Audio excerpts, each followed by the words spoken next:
Headlines brought to you by Chitale बंधू.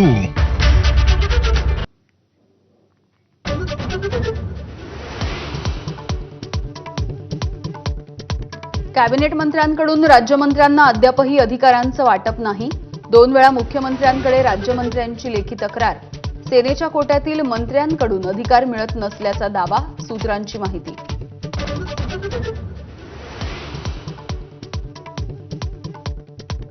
पक्ष फोडण्यासाठी नेमलेला दलाल म्हणजे गिरीश महाजन. संजय राऊत यांची जळजळीत टीका. ठाकरेंच्या काळामध्ये चौकशी लागल्यावरती महाजन पक्ष सोडणार होते. त्यामुळे सत्तांतर झाल्यावर भाजप सोडणारे पहिले महाजन असतील, राऊतांनी डिवचलं.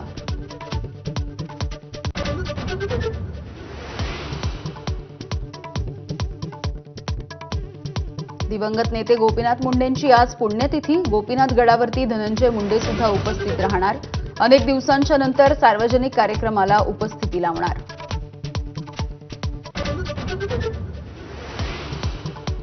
यवतमाळमध्ये आज काँग्रेसची शेतकरी आत्मसन्मान पदयात्रा आणि शेतकरी मेळावा. मोदींनी दिलेल्या आश्वासनांचं स्मरण करून देण्यासाठी पदयात्रा. हर्षवर्धन सपकाळ, धानोरकर, माणिकराव ठाकरे आणि मोघेंचाही सहभाग. ठाकरे बंधू एकत्र यावेत ही आमच्यासह महाराष्ट्राची इच्छा. ठाकरेंच्या शिवसेनेचे आमदार सुनील प्रभू यांचं विधान. ही इच्छा भविष्यामध्ये पूर्ण होईल असंही सूचक विधान.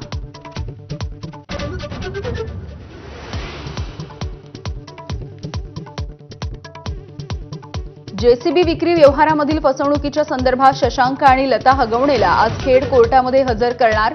निलेश चव्हाणसह राजेंद्र आणि सुशील हगवणेला शिवाजी कोर्टामध्ये हजर केलं जाईल.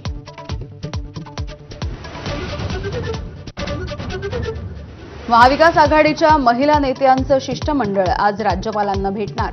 महिला आयोग अध्यक्षांना पायउतार करण्याची मागणी केली जाईल. वर्षा गायकवाड, सुषमा अंधारे, रोहिणी खडसे उपस्थित राहणार.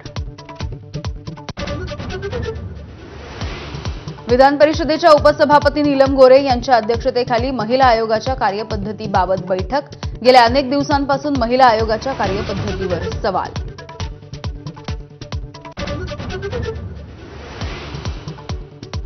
पुण्यातील कृषी विभागाच्या कार्यक्रम पत्रिकेमध्ये माजी कृषी मंत्री शरद पवार यांचं नाव वगळलं.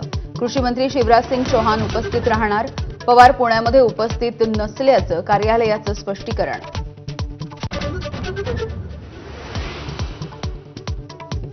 दिवंगत सरपंच संतोष देशमुख हत्या प्रकरणामध्ये आज सुनावणी. डिजिटल पुराव्यांची मागणी करण्याची शक्यता. वाल्मिक कराडच्या डिस्चार्ज ऍप्लिकेशनवरही म्हणणं मांडण्याची शक्यता.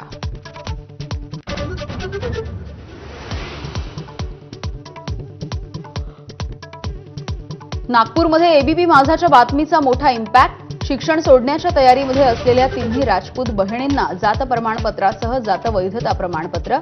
तर नागपूरमधल्या 1200 पेक्षा जास्त पारधी विद्यार्थ्यांना जात प्रमाणपत्र.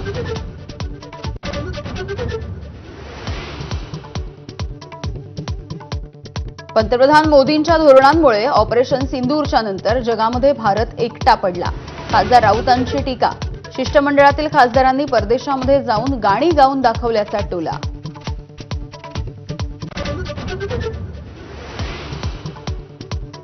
इंडिया आघाडीची आज बैठक. दुपारी 12:30 वाजता पत्रकार परिषद.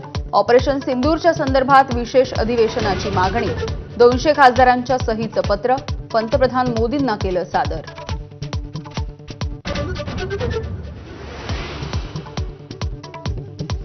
पाकिस्तानचा पर्दाफाश करणारं शिष्टमंडळ आज भारतामध्ये परतायला सुरुवात. वैजयंत पांडा आणि कनिमोळींच्या नेतृत्वातील शिष्टमंडळ मोदी आणि जयशंकर यांना दौऱ्याची माहिती देणार.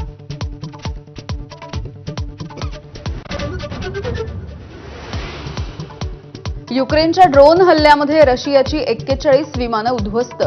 18 महिन्यांपूर्वीच ऑपरेशन स्पायडर वेबचं नियोजन. रशियाच्या सीमेपासून 1000 किलोमीटर आत ड्रोन पाठवल्याचं समोर.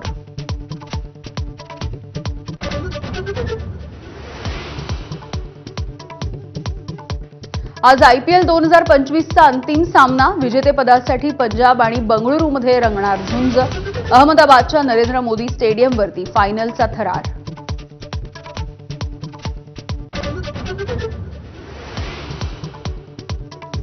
आणि अयोध्येमध्ये राम मंदिरात आजपासून राम दरबाराचा प्रतिष्ठापना सोहळा. भव्य राम दरबाराची उभारणी. पहाटेपासूनच मंदिर प्रांगणातील 8ही मंदिरांमध्ये अनुष्ठान सुरू. Headlines brought to you by Chitale